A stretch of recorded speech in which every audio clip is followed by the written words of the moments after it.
मंडळी आपली मिसळ रेडी आहे. हे बघा, दही वाटी दिले, 2 पाव मिसळ आणि एका बादलीत रस.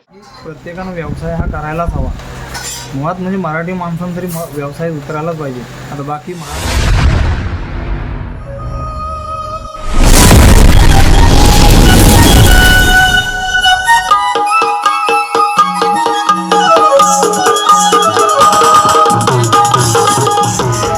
नमस्कार मंडळी, मी दिनेश परशुराम, कोकण प्रेमी दिनेश या मराठी यूट्यूब चॅनलला परत तुमचं नवीन व्हिडिओमध्ये खूप खूप स्वागत करतो. तर मंडळी, मी गावी आहे आणि आता आहे कोसुमला.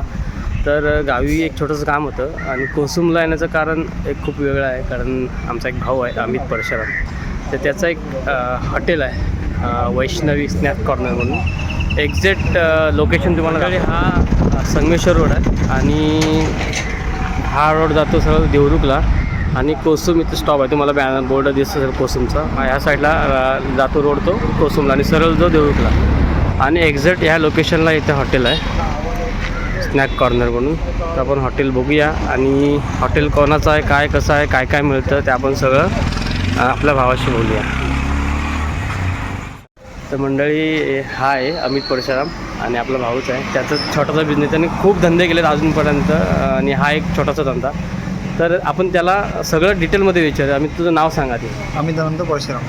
आणि तू सुरुवात कुठून केली होतीस धंद्यात उतरायचं म्हटलं? सुरुवात म्हणजे ॲक्च्युली मी पुण्याला कामाला होतो. पुण्याला बरीच वर्ष होतो, जवळजवळ 10 ते 12 वर्ष पुण्याला होतो.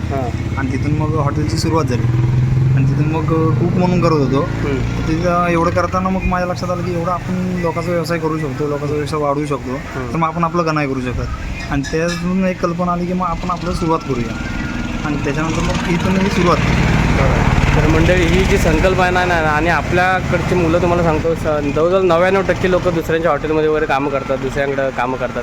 तर असा विचार आहे ना, खूप मोठी गोष्ट आहे आणि खरंच. आणि मेन बिना सपोर्टचा, आपल्याला सपोर्ट नाही कोणाचा, बरोबर? नक्कीच सपोर्ट कोणाचा नसताना ह्या भावाला मी खूप मानतो. कारण खूप त्याने बिझनेस केले, मी बघितले. मला वाटतं मग आधी एक मंचुरियनचं पण आपलं हे होतं ना, त्याच्यानंतर सीझन आंब्याच्या सीझनला आंब्यांचं करतो तो, प्लस मध्ये काहीतरी मी वाळूचं पण तू चालू केलं होतंस ना. तर असा म्हणजे आमच्या नजरेत तो आंबा नाही भाऊ, खरंच खूप मोठं काम करतो तो. आणि आता एक छोटासा धंदा म्हणजे त्याने चालू केला. जो किती वर्ष? 2 वर्ष? 1 वर्ष होईल. 1 वर्ष होईल त्या आता धंदा चालू केला. आणि त्यांच्या सपोर्टला आपली वहिनी साहेब असतात ना, त्यांचीच मिसेस असते. अजून कोण असतं? काकी वगैरे आहेत. हां, तर इथे आपण त्याची इथे एक मिसळ एक फेमस मिसळ आहे यांची. मिसळ नॉर्मलच मिसळ ना? मिसळमध्ये काय प्रकार आहे? रेग्युलरच मिसळ. रेग्युलर मिसळ. आणि दुसरा अजून काय आयटम आहे? बाकी इडली, मेदूवडा, सकाळचा ब्रेकफास्ट, पावभाजी असते. पावभाजी असते. तर मंडळी, इथली मिसळ खूप स्पेशल आहे. तुम्ही नक्की एकदा या, ट्राय करायला या. आम्ही आज ट्राय करणार आहोत. माझ्यासोबत आहे हा दिनेश परशुराम, पावायकर. त्यालाच घेऊन आलो आहे, कामावरनं उचलून घेऊन आलो आहे. तर आपण आज मिसळ कशी बनते याच्याकडं ते आपण आतून घ्यायचं. हे असं थंडा कोल्ड्रिंक्स वगैरे सगळं मिळतं आपल्याकडं सगळं. मध्ये येऊ ना? ह्या वहिनी साहेब ना, नमस्कार मंडळी. ह्या वहिनी साहेब आहेत आणि ह्या आपण मदत करत असतात अमितला. आणि ह्या काकी, ह्या कुठल्या, नाव काय तुमचं? इथले जात करंबेळेचे आहेत. ओके. कुठं बनवशील? ते बनवशील ना मंडळी. आपण मिसळ बघूया कसं बनवतो इथं.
मंडळी आपली मिसळ रेडी आहे. ते बघा, दही वाटी दिले, 2 पाव मिसळ आणि एका बादलीत रस्सा दिला आहे. आपल्याला 2 मिसळ दिल्यात, बावा पण आहे आणि एक पाण्याची बॉटल पण दिली आहे. तर मंडळी आता आपण मिसळ खाणार. बाबा एक घास खा, बघूया कसं लागतो तुला. टेस्ट कर. बाबा ट्राय करतोय पहिला घास. चांगला आहे. चांगला आहे. बाबाने घास मारला आहे. दही टाकतो थोडं. टाक टाक.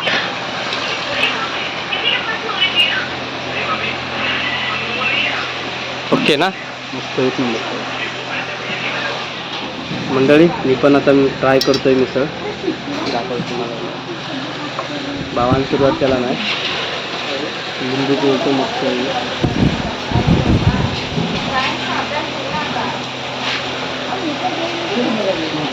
मैदा खात नाही, तर मी मैदा जास्त खात नसल्यामुळे पाव एकच घेतोय. सुरुवात करूया.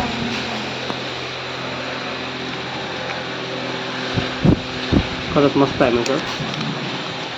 तर ही मिसळ मी खातो. खाऊन झाल्यानंतर परत भेटूया. मिसळ खाल्लेली आहे आम्ही दोघांनी पण. हा साहेब इकडे बसले, सुरुवात ह्यांनी केला आणि खरंच खूप भारी होती मिसळ. म्हणजे भाऊ म्हणून सांगत नाही, मस्त.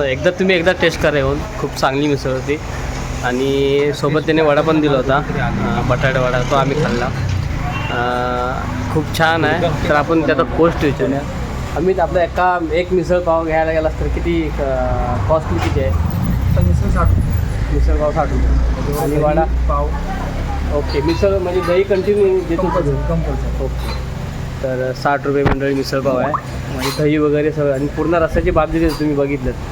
तर अजून तुला एक विचारायचं होतं, आपल्या तरुण पिढीला काय सांगतील? जी आपली पोरं बाहेर हॉटेलला काम करतात त्यांना काय सांगतील?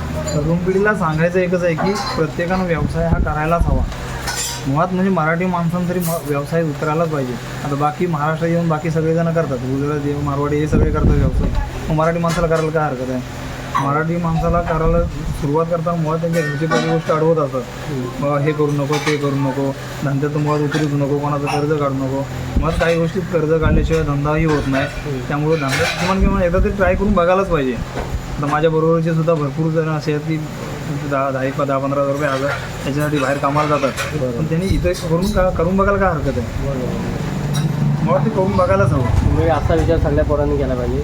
आणि हा असं काय बोलतोय, कारण याला खूप वर्षाचा अनुभव. किती वर्ष तरी हा धंदा आहे. किती वर्ष आली तुला? स्टार्टिंग तू त्याच्या गाड्यापासून केली जरा स्टोरी सांग मला. 4-5 वर्ष मी हा धंद्यात आहे. म्हणजे मी मुळात लहान असताना डोक्यावरून पेप्सी विकण्यापासून व्यवसाय केलेला आहे आणि तिथपासून धंद्याचा अनुभव आहे आणि धंद्याची मेन म्हणजे आवड आहे. बरोबर. हां, सुरुवातीपासूनच धंद्याची आवड आहे आम्हाला कळतं तुझ्या ह्याच्यावरून. नक्कीच. कारण आम्हाला माहिती आहे की तू मंचुरियन खायला आम्ही येतो कधी कधी तुझ्या गाड्यावरती. होय होय. तिथून सुरुवात केली होती मला वाटतं आहे ना. होय. आणि आता परत लॉकडाऊनमध्ये ते बंद केलं.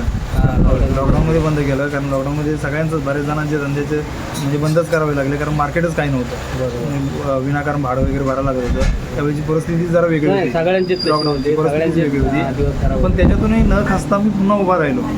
हे अत्यंत महत्त्वाचं आहे. बॅक सपोर्ट काहीच नसताना हे मी पुन्हा एवढं उभं राहणं चेष्टा नाही.